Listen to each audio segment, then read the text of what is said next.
So we're hiking around this mountain range in the fog, and really we bring to this equation two things. Our mental toolkits have all sorts of things in them, but there are two parts that really come to bear in problem solving when we're hiking around this mountain range. The first is perspective. It's how we see the mountain range, how we see the problem. This is going to be a function of everything we've been through, all of our experiences, who we are, how we've been treated, what we've learned, who's mentored us, who shepherded us on the way. That's how we view and internalize the mountain range. The second thing is our heuristics. What our training has taught us that we can use to approach the mountain range. So our skills, our rules of thumb, and how teamwork usually works is something like this. Perspective is how you see whatever problem you're working on. It's where you begin. It's where you get helicoptered in on the mountain range. And so your job is to start there and hike around and try and find a good solution. Your heuristics are the skills and the tactics you bring to bear when you work on this. So let's say this is me, this cartoon diagram. I get dropped off on some problem. We're building something. I see the mountain range this way, and I start hiking uphill. Now, my heuristics are my rules of thumb for trying to find a better solution than the obvious one that's right in front of me. We can say that in mountain climbing school in Idaho, where I grew up, we learned the heuristic that if you're hiking around in the fog, you go downhill and count your paces. And after 100 paces, if it's still downhill, then retreat. If it starts going uphill again, explore that mountain. So I do that. I use this heuristic. I go downhill 100 paces and I say, I don't think so. And so my combination of perspectives and heuristics find me what I think is the tallest peak. This is just what my mental toolkit can come up with. Now, this problem solving ability of mine is a function of those parts of my mental toolkit. I found a solution. What happens with teamwork is my teammate gets dropped off on the mountain range. She gets the assignment too to solve this problem. She goes uphill to the obvious solution, but then she has a different heuristic. Her heuristic for hiking around in the fog is go down until you get to the trough between two mountain ranges, look up and see which way is steeper, and then go up the steeper way and continue that pattern until you get to a mountain that is less steep than the one you're on. So she goes further than I do, gets to the trough between these two mountains, sees that the next mountain up is steeper, goes uphill, finds a taller solution to the problem, keeps going, sees that the next one over is less steep, so she retreats and says, hey, I found a great solution to the problem. Now, how it should work with teamwork is I say, great, hooray, teamwork, and I join her on this solution to the problem. How it often works is if I am concerned about my power in the situation, or I'm concerned about the raise or the promotion or whatever incentive, I try to convince people that my way is still better.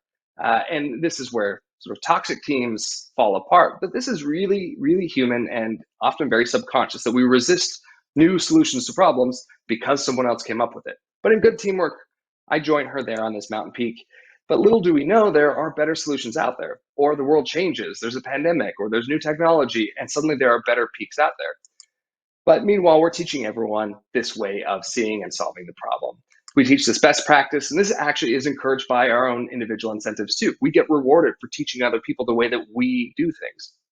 And soon we end up what's called cognitively entrenched. We end up on this mountain peak. Little do we know there's better solutions out there. Now, breakthrough teams overcome this. The question is how? And really, it's that if the perspective you begin with is really what starts you off on this journey, then someone with a different perspective is like someone who gets dropped off on the other side of the mountain range. They're going to climb up, they're going to get somewhere. And it doesn't matter if their solution is better or worse than ours. Simply approaching the problem from that other perspective can lead to a great result. So in this case, this guy here with the hat, he found a good solution. It's about as equal as ours, but he gets stuck there. And then if we say, hey, what if we tried climbing the mountain from that spot over there using the go up the steep way method, using this heuristic that we've been using? And what happens in this diagram, literally, if you do the go up the steep way method from the right-hand side, the whole group ends up on the tallest mountain peak.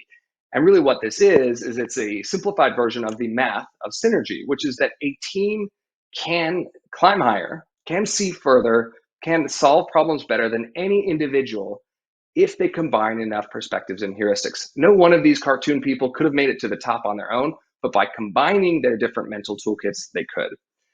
So this is the math of synergy, and there's a whole lot more that you can go into than that, but really the principle is that two heads can only be better than one if those heads see things differently.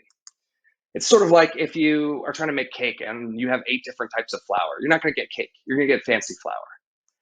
Now, this is where I say not so fast because even if you have all the right ingredients for a cake, you still don't get cake if you don't mix those ingredients. If you're sitting there on different sides of the mountain range and you're saying, let's not rock the boat, let's not address this gap between us. We say, good idea. I'll say over here. It's like your ingredients are sitting there. You're worried about the conflict, or you're worried about the implications of exploring this dissonance, this friction between your perspectives. And this is where a lot of teams that are nice fall apart. And it's where we need to realize that for this cognitive diversity to work, it needs to mash together. But that creates discomfort, or it requires a lot of psychological safety. It requires us to be comfortable enough to explore that and to know that our place is secure on the team. So the team needs to feel safe enough to dig into these hard conversations. When someone says, I see things a lot different, we need to say, wow, that's a tough gap. Let's debate and explore it. This is the second part of the Dream Team's formula. It's that you got to mix the ingredients together, but there's one if you make. And it's if you have your cake batter, you mix it together, you still are not going to get cake unless you put it in the oven and create a chemical transformation. Now, this chemical transformation is, in psychology terms, what's called intellectual humility. You have to change as a group and adapt in light of what you're learning from each other. This intellectual humility is super important. It's the difference between saying, hey, I see something weird over here, and not speaking up and exploring it because that might be a threat to your position. Or instead of saying, sweet, let's see if this leads both of us somewhere better. Now, often when we're in these situations, this is something I'm really excited about what A Team is solving, is we find that someone is saying, I think there might be a better way to solve a problem. Or given an assignment, I think there's a better mountain peak out there. But we say, well, I don't get paid more if you do better. If the company does better and solves the problem better, I don't get paid more. So why do the extra work? Why go through the pain and discomfort of exploring this dissonance, this cognitive friction, if I don't get paid to do more? Where what should be the case is we all share in the upside if we as a team figure it out. And what that means is that team member who pushes you to see the thing but can't come up with a solution, that team member is just as valuable as the one whose mental toolkit finds the solution. So this idea of intellectual humility combined with cognitive friction and diversity of thinking styles and perspectives and heuristics, this is what I think is the number one meta skill of amazing teamwork. And I put some resources together on my site, a special page for A Team that you can dig into that more. But I want to end with this, that once you set up a team environment where these three things can happen, where you have the ingredients, you mix them together, they're willing to change, this is where the magic begins. This is when a team can roll together, they can get into a flow together, they don't have to ramp up, where a team can develop a shared consciousness and create psychological safety so they can work on really hard problems and accelerate, speed up, and do more and more and tackle each next problem without any delay. And that's why I'm so excited about A Team. So, coming back to the story that I began with, while this brawl is going on, there's actually a good example of this formula of breakthrough teamwork afoot. You had these people who are very good individuals, very impressive, had very different perspectives, and have developed a lot of different ways of doing things on different sides of the mountain range of these things that they're arguing about. But they didn't have the incentives aligned to work as a team. Their incentives, like a lot of things, were to compete with each other to prove the other one's wrong. And so, meanwhile, while this is happening, while this fight is going on, Raphael tells me the thesis that has stuck with me for these months ever since I heard him say it, which is that the base unit of work should be the team, not the individual. And this blew my mind because this is exactly what the psychology and sociology of Dream Team says. I said, yeah, oh my God, that's exactly right. But how do you possibly? And he said, well, that's what A Teams is about. A Teams are about creating the environment where that formula can succeed. And that is really, truly why I'm so excited about this. So I want to end with this before I pass it back on to Raphael, that we, for years, for more than a decade, really, we've been talking about the gig economy, about this new way of working where you can be independent, you can be a freelancer, you can be your own boss, and all of the promise of that. And it turns out there's a lot of downsides to the gig economy, especially for workers, for builders. You are on your own. Your success is a function of the other team members who you're put together with, and your incentives to do the hard work to make breakthroughs are not rewarded. But I think we're moving to an era of the team economy where we succeed and are rewarded together as teams. And I think it starts with the builder economy that A Team is building.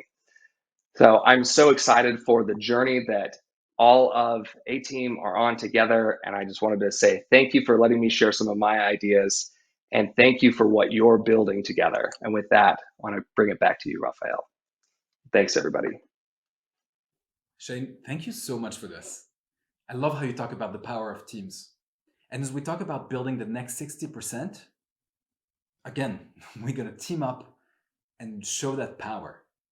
Because I think we can tell, as we're introducing the builder economy today, as we introducing the actually A Team to the world, we come together again as a community to graduate from building a marketplace or a company to building a network, an ecosystem together. We actually got together with the build team, the A Team's building A Team last week in Portugal. We got to meet each other for the first time, people flying in from a dozen countries. It was amazing to see. Actually, it was amazing to see how much we knew each other, even though we've never met.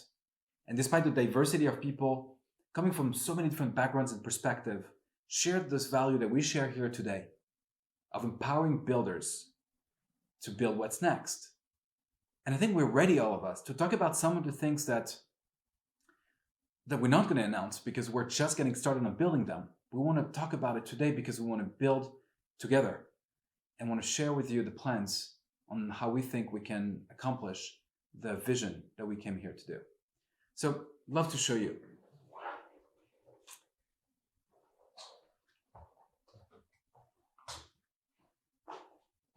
All right. Stock roadmap. We were born in the wake of the pandemic, and yet again, we're seeing new unprecedented level of disruption and turmoil. The markets are acting crazy. We don't exactly know what's going to happen. There were a bunch of layoffs happening in all kinds of places. But at the same time, the speed is not slowing that down. In fact, it's moving faster than ever. And what we're seeing is some of the new company models emerge.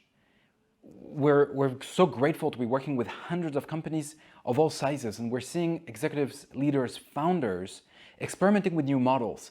And one in particular that we see working so well is to not just think about the overall mission and goal of the company, but to carve out within it the missions that need to happen to drive the outcomes, to make progress.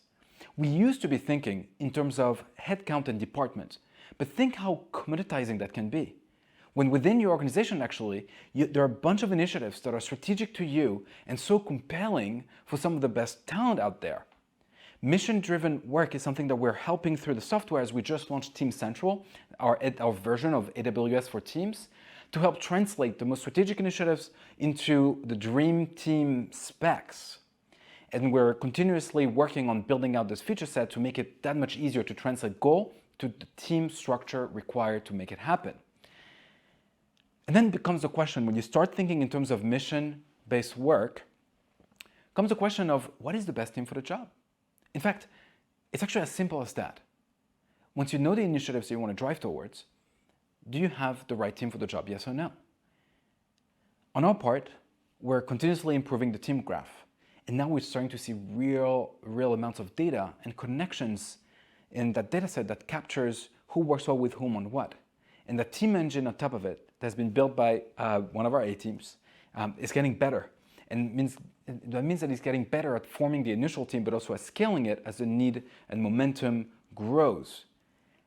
And right now, it used to be years to form the right team, if ever. I think we're now brought it to weeks, and I'm pretty sure we can get it in days. And we're moving forward steadily on getting there, because we should be empowered to just be able to build the things that we want to build and assemble the world's best builders quickly to work on the problems that we need to solve. And flexibility and transparency is something that we almost forgot that we could have, but we do deserve it. I think it's similar to how cloud computing first started.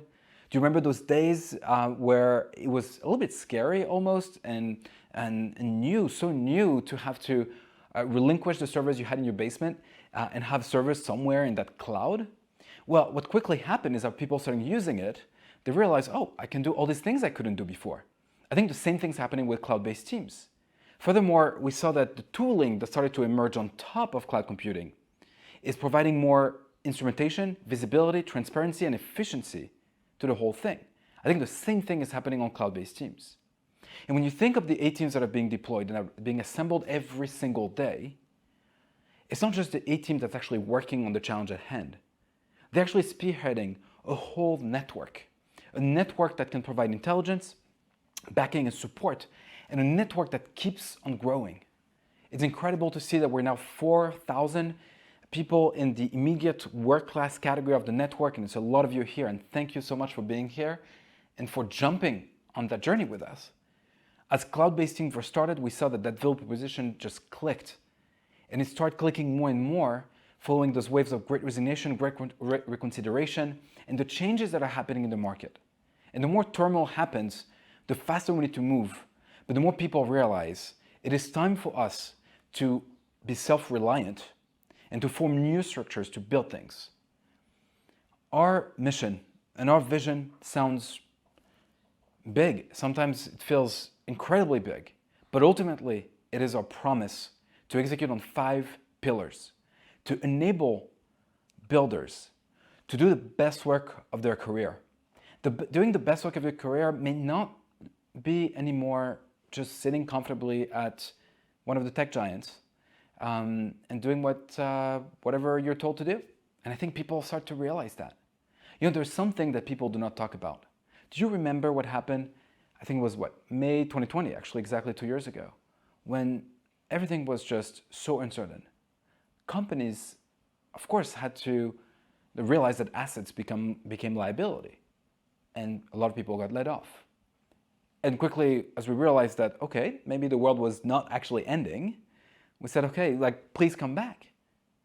And a lot of us have said, wait, what? Why?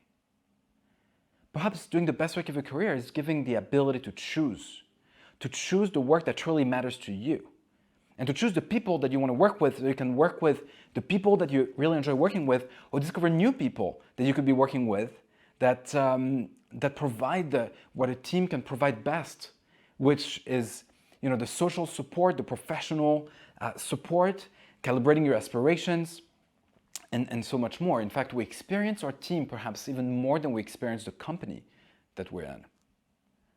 And to be able to do that while owning your freedom, having the autonomy to make the decisions that shape your career, that shape your day-to-day, while earning as well as the employed counterparts, if not better. And we've had this discussion before. We talked about our roadmap before. This is a little bit updated, but I'm actually glad to share that there were 3 features that were voted on by the community as being most important, and they're all underway. In fact, starting with personalized mission recommendation, you probably saw it already. We started building this recommendation engine that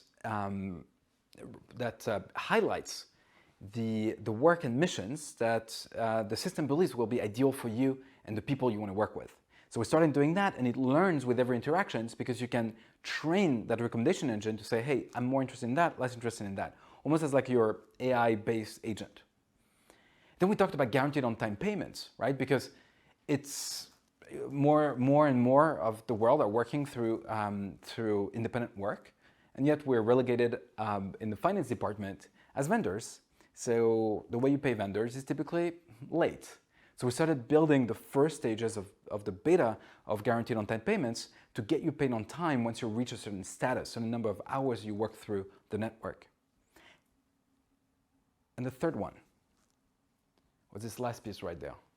Growing your status among your peers, but also participating as a network to build the future of work that we want to be a part of, and sharing in the upside of what we're creating together. And that today is something I also want to be able to introduce with you, because we might be getting started on building this. Welcome to the very early stages of the Build token.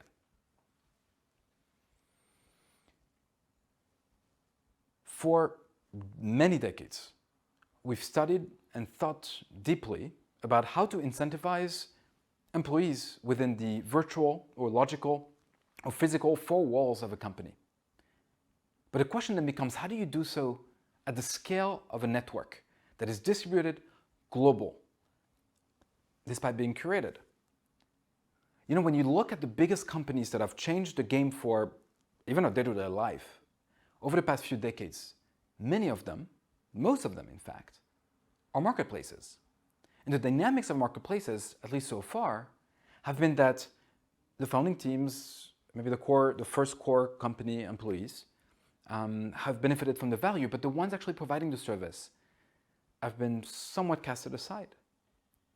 Now, it seems pretty clear that these were the networks of the past, and that the network of the future will experiment with new ways of aligning incentives across their different constituencies. And that experiment, that research is something that we are beginning here. In fact, you know, when we started A-Team, we knew that there would be no version of A-Team without the ability to somehow share upside within the network participants that are actually building this network.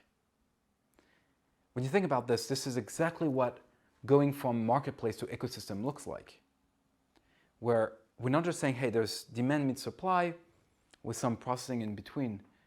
We're basically seeing the pool to build this home on the internet for the best builders, this decentralized company of the future. And therefore, the question we ask ourselves is, how can you bring together the best out of being part of a company with the best out of being independent and having professional freedom? And here are the stages that we're proposing today to get started on that journey. Step one, let's just have the ability to earn. Let's track the value that you're creating to the network. For the past 2 years, we've been flying under the radar, and yet all of you here and many more have invited the most highly skilled product builders out there, the most incredible companies, the partners that are now working with us on a day-to-day basis. You've done this because you cared, and we want to be able to track this and reward you for that. So we're starting with, you know, a simple point system that works based on the hours that you work through A-Team. Similarly, as you invite a fellow builder that then gets in and becomes an A-Teamer, you'll get tokens for every hour that they work. And as you bring companies that you believe would benefit from A-Team, you'll get tokens for each hour that they work through A-Team. And that's how we're going to start accumulating. And in fact, it already started, because you're going to be getting shortly an email that shows you the tokens, the points that you've accumulated, because you've done so much of that. And in fact, this is why we're here today. And as people accumulate more and more tokens, we'll be able to build out the system of status and governance so that we can invite more and more of you to participate in the decisions that we'll need to make to dictate and devise the future of this network. And in fact, today, it's official. All of you here, for everything that you've done, you're forever part of A-Team, and in fact, you are our founding members.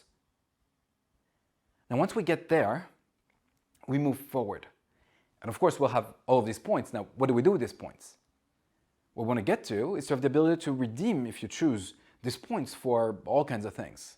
It could be for cash benefits, gift cards, donations, like a lot of you have asked for donating part of the income to charity. It could be for benefits and all kinds of services that we're currently compiling and trying to get group discounts for to facilitate the type of things that you need on the side.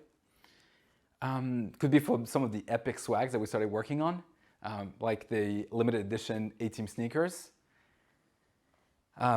which of course I'm wearing. I don't know if I can show that here.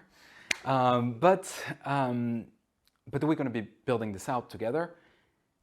And ultimately, and that's going to be the big question, and that's going to require a lot of research, a lot of experimentation. But we want to get to the point where we can align incentives across all the constituents of this network to share in the upside of the value that we're creating in the network. And that's where we're heading. We don't have the answers to all the questions, that's for sure. Calling it a beta would be perhaps an understatement. But starting today, You're starting to accumulate the build token, and we have an open spec that we're going to share with all of you. You're welcome and encouraged to team up with us again, to work on this together and figure out how we're going to build the future of work that we want to be a part of. Thank you so much for being part of this journey. It's been an incredible few years of unbelievable disruption.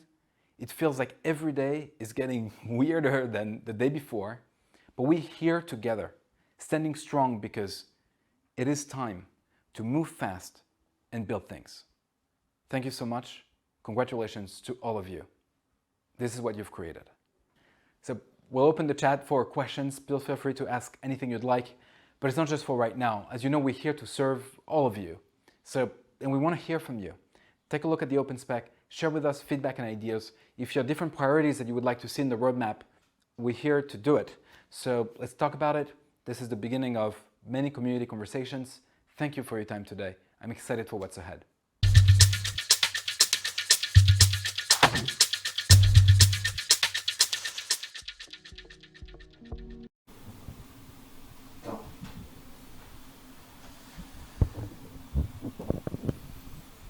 All right.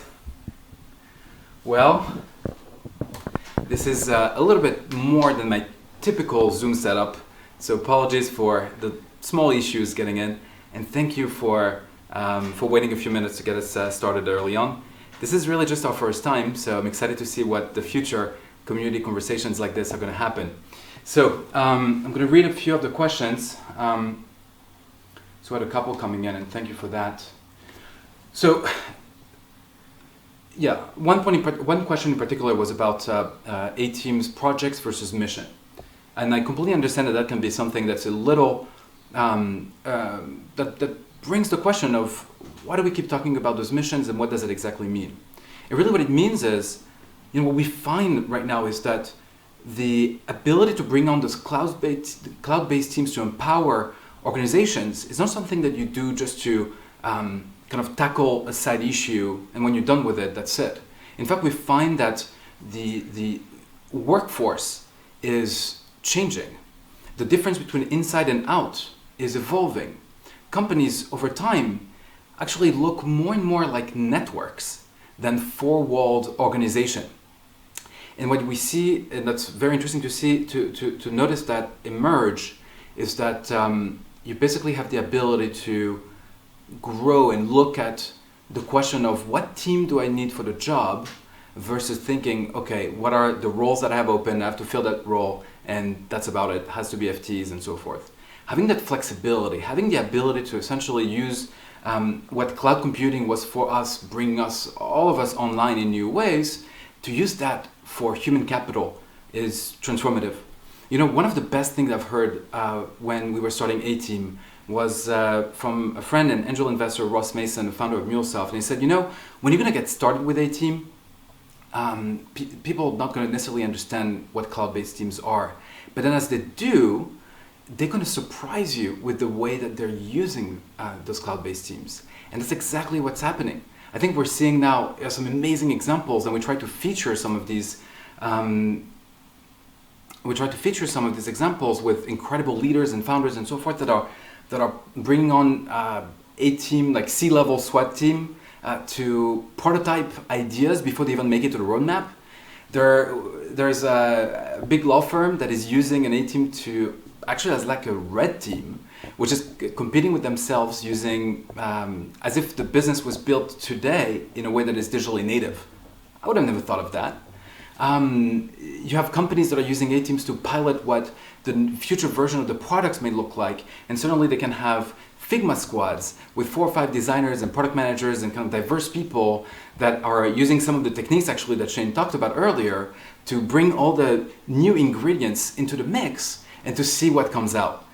So I think we're just at the very beginning to see what people do with cloud-based teams, and it's I think it's the entrepreneurs in the room that are going to, and the executives and the leaders that are building and asking themselves the question on how to build the company of the future, that are going to be surprising us with new ways to build with cloud-based teams. All right, I see we have a bunch more and not too much time. So, are there plans to offer benefits to A-Teamers in the future? Excellent question. In fact, That's what I meant when I talked just a few minutes ago about thinking through this idea of building the decentralized company of the future. I don't know if we have the best term for it, but essentially the thinking model is, what are the advantages of being part of a company that we can bring into the network while keeping the advantages of being independent and pursuing your professional freedom? So we're asking ourselves all these questions of how do you bring on a certain level of benefits. Now, there are a bunch of limitations from a compliance standpoint on what you can and cannot do, because you don't want people to be treated as employees. However, we are exploring ways such as, we talked in the redemption of the tokens as a potential outcome. We could provide discounts through the token on, say, professional insurance, business insurance, LLC incorporation, things like that, which would basically provide perhaps a certain level of equivalence to that. And I think we've seen in the past amazing example in history when actually in some of the former forms of workers coming together, that they started setting up things like sick funds and insurance and all those type of products in a way that was very much driven by the community. So we will be exploring those questions within the community as part of the Build Token initiative. All right.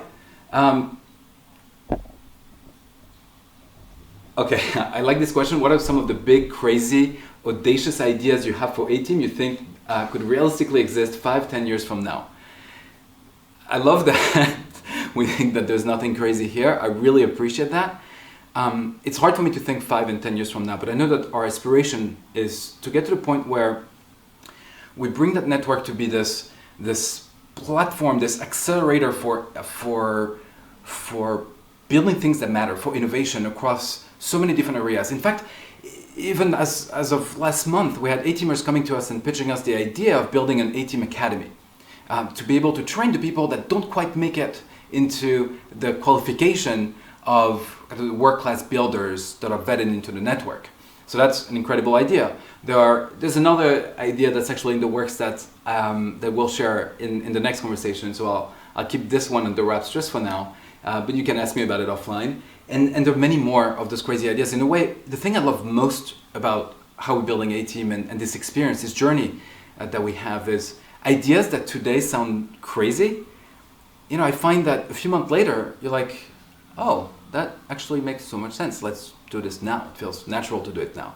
And I think we're going to see more and more of that. That would be a whole other conversation to talk about the kind of blue sky thinking type of thing. But it's on all of us to think this through. So if you have additional ideas, please send us our way. We'd love to discuss every single one of them. Okay. The vision of A-Team in the near future, I'll give you that very, very succinctly. Transforming how companies build in order to change how people work is a mental model for short-term goals, and that means showing we have yet to see really the big things that are about to come out from companies that you would not expect to be able to execute at that level. Suddenly finding it easy almost to build the type of products that you would expect only from a tech giant. And that's about to come up and roll out in the next few months. And we're going to see much more of that. So what we want to see in the very short future are those launches, those products being out, showing how we could together level the playing field to bring what used to be table stakes and limited to only a very few companies, that it's now available across the industry for anyone that is audacious enough to take what they've learned and what they have access to and bring in the teams that are passionate to work with them to supercharge their vision and bring that to fruition in ways that we could have never expected. We want to see that happen. Okay, can you tell me more about how we can help build the token with A-Team? We have an open spec with, actually we just put it on Google Doc because we thought it would be fun to see all the edits happen at once. We're going to share this shortly in the emails coming up, so please look out for that. And we're going to start thinking about this together. So put your comments in the doc. We have a draft white paper that's also going to be added. We're going to hold community calls on a monthly basis. And we're going to, of course, start an A-Team mission, which you can request to join the Build Token team. Of course, that's going to be an A-Team. And actually, it's already an A-Team that we just started, like many of our customers, with a few product people and engineers that we're going to look to expand to have those type of debate. And we're going to have to bring, and I think that's actually an amazing example of what cross-functional team can do, because to solve the issues and the question of how do you get ultimately to some version of upside sharing in a way that is compliant, safe, secure, understandable, tangible, easy to use, easy to understand, you're going to need to bring, we are going to bring all kinds of different expertise, types of expertise, from legal to product to design to engineering to distributed platform to security and many more. So actually that might become very quickly one of the most epic A-Teams that we'll have a chance to see firsthand. So let's see. I can't wait. Where do I see my points? So you're going to be getting them, and we hope we got this right. This is, like I said, calling this a beta is an understatement.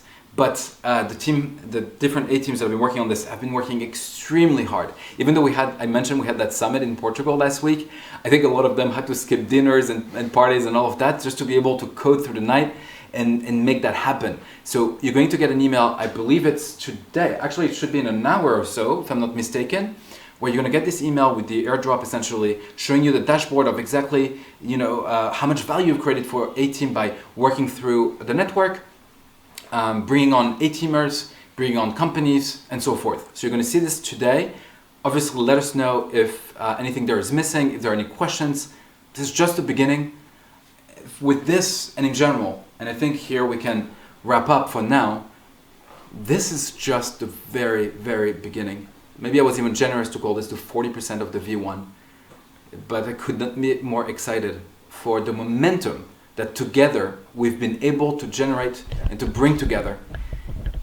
And, like I said, let's move fast and build things together. Thank you.